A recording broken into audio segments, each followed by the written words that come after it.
আপনি ফেলানির যেই স্কাল্পচার ছিল সেটা সরিয়ে ফেলেছেন, তারপরে ইন্ডিয়ান হেজিমনি কাঁটাতারের যে সেকশন ছিল সেটা সরিয়ে ফেলেছেন। কেন? তাহলে এই যে কন্ট্রাডিকশন, এইটা প্রমাণ করছে যে বয়ানের রাজনীতিতে যে কালচারাল হেজিমনির জায়গাটা ছিল, এই জায়গাটা অ্যাজ ইট ইজ রয়ে গেছে। এবং আমরা যাকে গণ অভ্যুত্থানের শক্তি এবং দল বলছি, তারা এই জায়গাটা বুঝতে পারছে না। সংস্কৃত মন্ত্রীর, প্রতিমন্ত্রীর এবং মন্ত্রণালয়ের, মুক্তিযোদ্ধা মন্ত্রণালয়ের তাদের যে হীনমন্যতা কাজ করছে জুলাইকে ধারণ করবার জন্য, সেই জায়গাতে মনে হচ্ছে এই যে আধিপত্যবাদের যে হেজিমনি সেটা চলমান আছে। জুলাইকে নিয়ে দেখেন কি কি বয়ান তৈরি করছে প্রতিদিন। প্রথম কথা বলছে যে আমরা যারা জুলাইতে আন্দোলনে ছিলাম, পক্ষে ছিলাম, আমরা নাকি মুক্তিযুদ্ধকে ছোট করি প্রতিদিন, আমরা নাকি মুক্তিযুদ্ধকে জুলাইয়ের মুখোমুখি করি। যখন আপনি কাউন্টার চ্যালেঞ্জ করবেন এই দালাল গোষ্ঠীকে, তখন দেখবেন ভাই কে করছে একটু বলেন তো, দু একটা এক্সাম্পল দেন তো। বিএনপির কে করছে, জামাতের কে করছে, এনসিপির কে করছে, আমরা কে করছি, আমাদের পক্ষের বুদ্ধিজীবীরা কে কাজটা করছে বলেন তো দু একটা এক্সাম্পল। তখন বলে যে হ্যাঁ ওই যে লম্বা চুলল একটা ছেলে রাকসুতে, এই তো দেখি এর মুখের ভাষা ভালো না, ওসমান হাদি কি সব বলে টলে ছিঁড়ে টিড়ে ফেলবে টেলবে। আমি বললাম এটা তো হইল না তো, আপনার উত্তর মিলল না তো। আপনি বলছেন যে জুলাইকে আমরা স্বাধীনতা যুদ্ধের মুখোমুখি করছি। কিভাবে করলাম, কোথায় করলাম? আমি যখন বয়ানের পলিটিক্সকে চ্যালেঞ্জ করতেছি, আমি যখন ন্যারেটিভকে চ্যালেঞ্জ করতেছি, যেটা আরোপিত, যেটা অসত্য, যেটা ফ্যাকচুয়ালি অন্যভাবে আমার ব্যাখ্যা করবার সুযোগ আছে, আমার মুক্তির লড়াইকে শ্রদ্ধা করি, সেটাকে আপনি বলছেন যে আমরা মুখোমুখি করছি। এত বড় চোর লর্ড ক্লাইভ, যে চোরেরা মিলে সংসদে আলোচনা করতেছে। লর্ড ক্লাইভ এটা কি করলো? জাতির সম্মান, ইজ্জত, মর্যাদা সব নষ্ট করে দিচ্ছে। তার বিরুদ্ধে ব্রিটিশ পার্লামেন্টে ইনভেস্টিগেশন হয়েছে, ইনকোয়ারি হয়েছে, তার শাস্তি হয়েছে, তাকে পিআরএস দেওয়া হয় নাই, পরে সে স্কটল্যান্ড, আয়ারল্যান্ড ওখানে গিয়ে পিআর হয়েছে, আত্মহত্যা করতে হয়েছে ডিসগ্রেসের কারণে, অপমানের কারণে। সে মনে করলো আমি ব্রিটিশ জাতিকে, ব্রিটিশ কুইনকে এত কিছু আয়না দিলাম, আমার বিরুদ্ধে আবার এই অপমানজনক ইনভেস্টিগেশন। তাহলে আপনি চিন্তা করে দেখেন কি পরিমাণ রিসোর্স সে বাংলা থেকে নিয়ে গেছে, চুরি করে নিয়ে গেছে।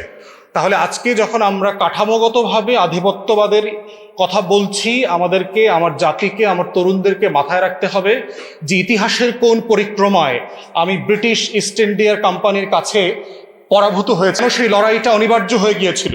1793 সালে যখন পার্মানেন্ট সেটেলমেন্ট করলো, জমিদারি প্রথা চালু করলো, পার্মানেন্ট সেটেলমেন্টের মধ্য দিয়ে আমার টোটাল কৃষক সমাজ, যাদের ন্যূনতম একটা মালিকানা ছিল, তারা ওভারনাইট গরিব হয়ে গেল, শূন্য হয়ে গেল।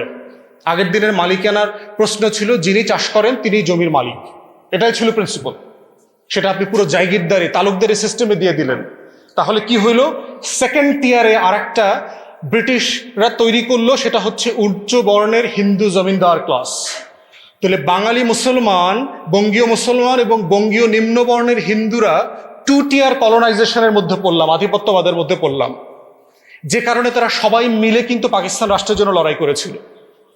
এই যে হিস্ট্রিকে আমাকে ভুলিয়ে দেওয়া হচ্ছে, আমাকে একটা রাষ্ট্রের ফ্রেমিংকে একটা রং কনটেক্সটে পড়তে বাধ্য করা হচ্ছে, এই ফ্রেমিংটা হচ্ছে বয়ানের পলিটিক্স।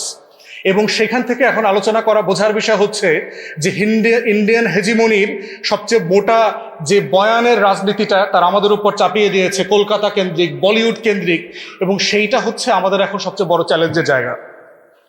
শেষ করে ফেলবো, দেখেন জুলাইকে নিয়ে দেখেন কি কি বয়ান তৈরি করছে প্রতিদিন। প্রথম কথা বলছে যে আমরা যারা জুলাইতে আন্দোলনে ছিলাম, পক্ষে ছিলাম, আমরা নাকি মুক্তিযুদ্ধকে ছোট করি প্রতিদিন, আমরা নাকি মুক্তিযুদ্ধকে জুলাইয়ের মুখোমুখি করি। যখন আপনি কাউন্টার চ্যালেঞ্জ করবেন এই দালাল গোষ্ঠীকে, তখন দেখবেন ভাই কে করছে একটু বলেন তো, দু একটা এক্সাম্পল দেন তো। বিএনপির কে করছে, জামাতের কে করছে, এনসিপির কে করছে, আমরা কে করছি, আমাদের পক্ষের বুদ্ধিজীবীরা কে কাজটা করছে বলেন তো দু একটা এক্সাম্পল। তখন বলে যে হ্যাঁ ওই যে লম্বা চুলল একটা ছেলে রাকসুতে, এই তো দেখি এর মুখের ভাষা ভালো না, ওসমান হাদি কি সব বলে টলে ছিঁড়ে টিড়ে ফেলবে টেলবে। আমি বললাম এটা তো হইল না তো, আপনার উত্তর মিলল না তো। আপনি বলছেন যে জুলাইকে আমরা স্বাধীনতা যুদ্ধের মুখোমুখি করছি। কিভাবে করলাম, কোথায় করলাম? আমি যখন বয়ানের পলিটিক্সকে চ্যালেঞ্জ করতেছি, আমি যখন ন্যারেটিভকে চ্যালেঞ্জ করতেছি, যেটা আরোপিত, যেটা অসত্য, যেটা ফ্যাকচুয়ালি অন্যভাবে আমার ব্যাখ্যা করবার সুযোগ আছে, আমার মুক্তির লড়াইকে শ্রদ্ধা করি, সেটাকে আপনি বলছেন যে আমরা মুখোমুখি করছি।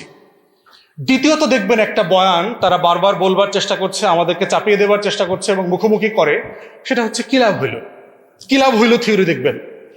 এবং দেখেন কি লাভ হওয়ার মধ্য দিয়ে তারা বলে যে আগে তো রাস্তাঘাটে ট্রাফিক জ্যাম তো আগের মতোই আছে, জিনিসপত্রের দাম তো আগের মতোই আছে, তাহলে এস আলম চুরি করলে দোষ, তো বাকিরা কি চুরি করতেছে না?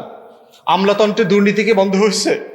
গুম খুনের বিচার কি শেষ হয়েছে? দেখবেন যত নাগরিক সমস্যা আছে সেগুলো সবগুলোকে টেনে তুলে ধরবে, বলবে যে হাসিনাকে সরায় লাভটা কি হয়েছে। আপনি আর্গুমেন্টটা দেখেন। তাহলে এই যে পার্সা এলিমেন্ট আসতেছে না বাংলাদেশে, দেখছেন না গত কয়েকদিনে অনলাইনে এই যে পার্সা ফেনোমেনা, কি লাভ হলো? আমরা তো জুলাইয়ের পক্ষে ছিলাম।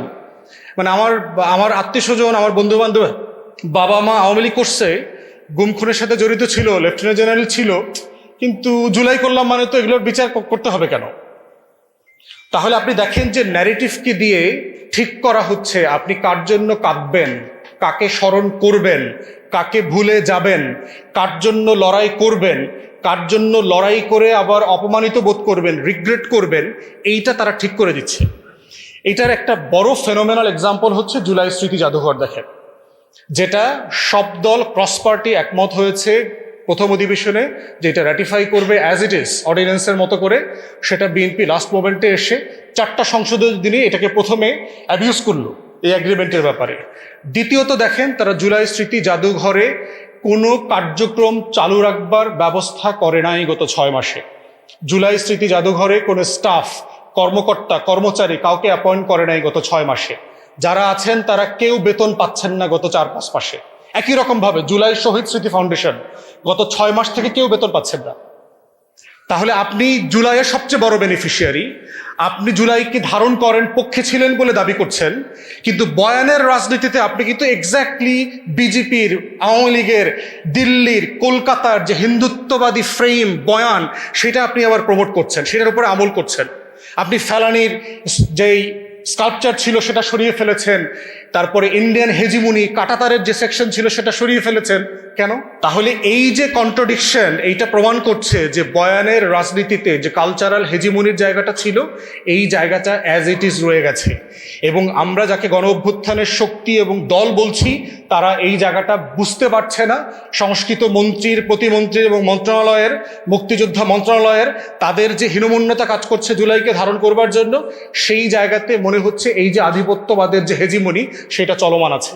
আজকের এই ফোরাম থেকে আমরা আহ্বান করছি আমাদের তরুণদেরকে, আমাদের দেশবাসীকে, এইটার ইতিহাসের যে পরম্পরায় আমাদের পরাধীনতা কিভাবে এসেছিল এটা বোঝা যেমন জরুরি, আজকে কারা কারা ইতিহাসের সেই দায় এখন পর্যন্ত কন্টিনিউ করছেন, হেজিমনি কন্টিনিউ করছেন, শুধুমাত্র নাম বদলে, ফিগার বদলে, প্রতিষ্ঠান ভিন্ন নামে, কিন্তু আমাদের লড়াই কিন্তু একই লড়াই।